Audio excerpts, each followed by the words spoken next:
Hi. Today I'm going to deadlift very loudly.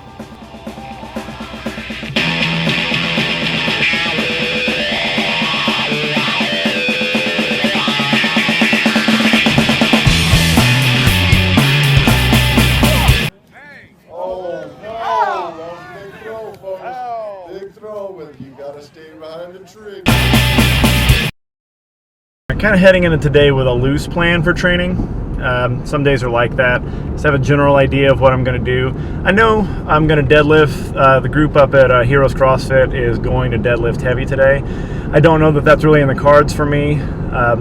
Lifted fairly heavy squats a couple of days ago. So, I got a lot of other training throwing to do this week. So, chasing a big deadlift is really not what I'm looking for today. But I'm going to try to find a way to pull and probably pull fast.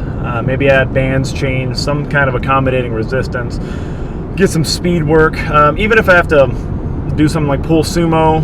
And then today is pretty coaching heavy, honestly. I've got 2 classes to coach on top of that, along with work, along with editing this guy. So we'll see how it goes.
When I'm looking at the next month or so of training where I'm getting ready for one particular thing, the CrossFit Open, I have to look objectively, I have to look at numbers, and I have to realize that I'm strong enough to perform better in the CrossFit Open than I did last year, and then maybe more so than a lot of people at my experience level. I'm now reaching the point where, like today, I had the option to deadlift heavy, but the real payoff for me is going to be in what I do in the WOD later in that day, what I do to get my conditioning up, what I do to work on my skills. Now I ended up pulling, and I did it, with chains. I did some accommodating resistance so I could build some speed, because I still, after the CrossFit Open is over, I'm getting back to Highland Games and I'm focusing on throwing and generating speed and power. So I don't want that to just vanish. And look, being faster, doing speed pulls is never going to be a minus. That's never going to be a thing that's going to hurt you. I'm pretty sure no one's ever going to slap the label of ridiculously strong on me. And I've come to be okay with that, because I've realized, after meeting enough people, enough amazing athletes and lifters in my life, that I don't particularly have a gift for strength. I don't. I have worked very, very hard, and I've spent a lot of time with a barbell to get what I have, and I hope to maintain it and grow it as long as I can. But I don't have any particular special gifts, either genetic, either the way that I'm put together. I don't have them. The unfortunate truth is that there are people that are a little more predisposed to strength. The difference may be smaller than what a lot of people think, and some people may rely on that or use that as a crutch as to why they may not be progressing. But I think it's also a sign of maturity to understand what your strengths are and what they aren't.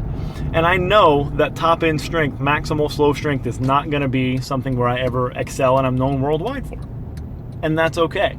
It means that it's something that I have to work on. It's a weak point, but it also means that there are other strengths that I have that I need to accentuate. I need to find ways to compete. I need to find ways to modify my training to include those so I can continue to optimize, be the best I can be. And look, here's the ugly truth. Just by the numbers alone, just by statistics, most of us don't have that gift. We aren't born with those gifts, with those traits that are going to make us predisposed to strength, that are going to make it where the first time you walk in a weight room, you bench 315. Most of us are not going to be those people. And that's 100% okay. But what's not okay is putting in a subpar effort or explaining away failure based on those things.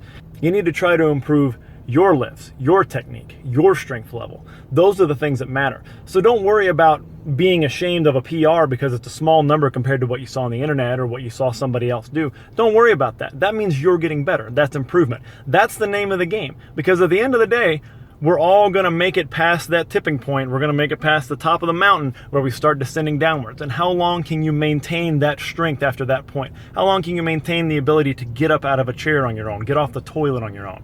If you fall down on the ground, how long can you maintain the ability to get yourself back up, literally and figuratively? You should absolutely have goals. You should absolutely compete whenever you get the chance. But you should also understand that using your body in that way is always part of a bigger picture. Elite athletes make sacrifices in their health, they make sacrifices in their lifestyle to achieve the things they do. And at the end of the day, that ability will fade just like it does with all of us, and they'll be left with how long they can stay alive, how long they can hold on to those fundamental human things. Remember that this is a lifetime pursuit, that even the strongest go through a lifetime pursuit of getting better, remaining healthy, and continuing to perform and find new ways to compete and better themselves.